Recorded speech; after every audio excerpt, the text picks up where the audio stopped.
मनामध्ये एक जनतेच्या मनात भावना निर्माण झाली। लोकसभेच्या निवडणुकीमध्ये जो खोटारडेपणा काँग्रेसने केला होता तो खोटारडेपणा उघड झाला। काँग्रेसने मागासवर्गीय समाजाला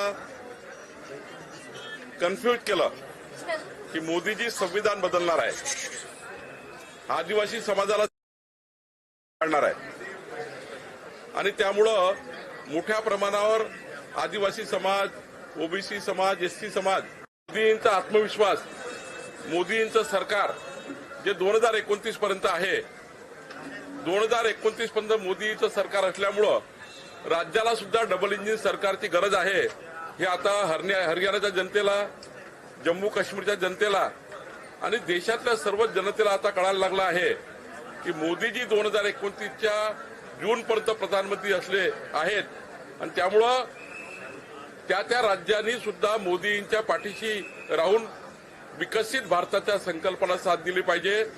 आपलं राज्य सुद्धा विकसित केलं पाहिजे। प्रधानमंत्री मोदीजींसोबत आपण जर राहिलो तरच राज्य विकसित होऊ शकतं। म्हणून मला वाटतं हरियाणा आणि जम्मू काश्मीरमध्ये मोठा विजय झाला। शेवटी डबल इंजिन सरकारच महाराष्ट्राचा, देशाचा, महाराष्ट्राचा किंवा आमच्या जर राज्याचा विचार केला, राज्याचा, तर महाराष्ट्राचा जर विचार केला तर महाराष्ट्राच्या 14 कोटी जनतेचं सुद्धा विकासाचं, या महाराष्ट्राला क्रमांक 1 वर आणायचं असेल तर डबल इंजिन सरकारच त्या ठिकाणी महत्वाचं आहे। आणि म्हणून त्या राज्याच्या जनतेला आता असं वाटतं आपण मोदींच्या पाठीशी राहिलं पाहिजे। आणि ज्या पद्धतीनं मोदीजींनी तिसऱ्यांदा शपथविधी झाल्यावर 100 दिवसाचा जे अजेंडा मोदीजींनी राबवला देशाच्या विकासाचा, राज्याच्या विकासाचा, म्हणून त्या ठिकाणी जनता ही आता मोदींच्या मागे उभी झाली आहे। आणि महाराष्ट्रात सुद्धा तुम्हाला हे चित्र दिसेल। महाराष्ट्रात आमची जी महायुती आहे या महायुतीला प्रचंड मतदान होईल, कारण डबल इंजिन सरकार महाराष्ट्रात गरज आहे। जसं हरियाणामध्ये डबल इंजिन सरकार लोकांनी निवडलं, जम्मू काश्मीरमध्ये आम्हाला मोठं यश मिळालं, महाराष्ट्रात सुद्धा पुढच्या काळामध्ये डबल इंजिन सरकार येईल।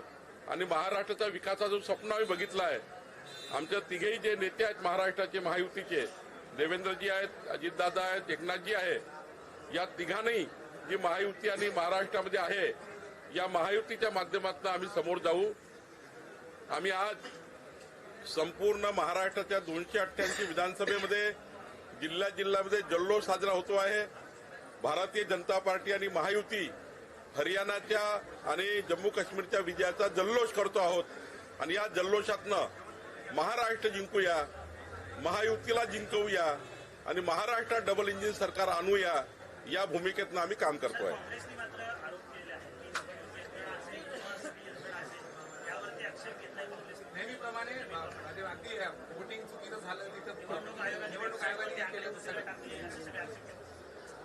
खरं तर आत्मपरीक्षणाची वेळ आहे काँग्रेस पार्टीवर। आम्हाला त्या ठिकाणी विजयाचा माज नाही आहे। आम्ही विजयामध्ये आम्ही कुठलाही माज आणत नाही आणि पराजयामध्ये आम्ही काही खचत नाही।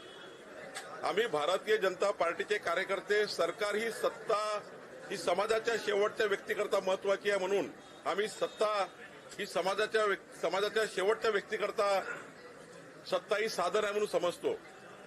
पण काँग्रेसने विचारमंथन केलं पाहिजे की हे कशामुळे झालं, तर लोकसभेच्या निवडणुकीमध्ये जो खोटारडेपणा केला, जनतेला कन्फ्यूज केलं, जनतेला खोटं बोलले आणि त्याचा बदला जनतेने घेतला। कोणतंही खोटेपणा जास्त दिवस चालत नाही। हरियाणामध्ये आणि जम्मू काश्मीरमध्ये तुम्हाला जो भाजपचा विजय दिसतो आहे, या लोकसभेच्या निवडणुकीमध्ये काँग्रेस पार्टीने केलेला खोटारडेपणा उघड झाला। आणि सर्वात महत्वाचं, राहुल गांधी यांनी आता देशामध्ये आरक्षणाची गरज नाही, म्हणजे भारत देशामध्ये ओबीसी, एसटी, एसटीला आरक्षणाची गरज नाही असं जे अमेरिकेत जाऊन बोलले, त्यामुळं मागासवर्गीय जनता, आदिवासी जनता आणि ओबीसी समाज आणि इतर जाती ज्या ज्या आरक्षण घेतात या देशातल्या, त्या सर्व जातींनी हे ठरवलं आहे की राहुल गांधीच्या पोटातलं उठावर आलं। राहुल गांधी आरक्षण विरोधी आहे।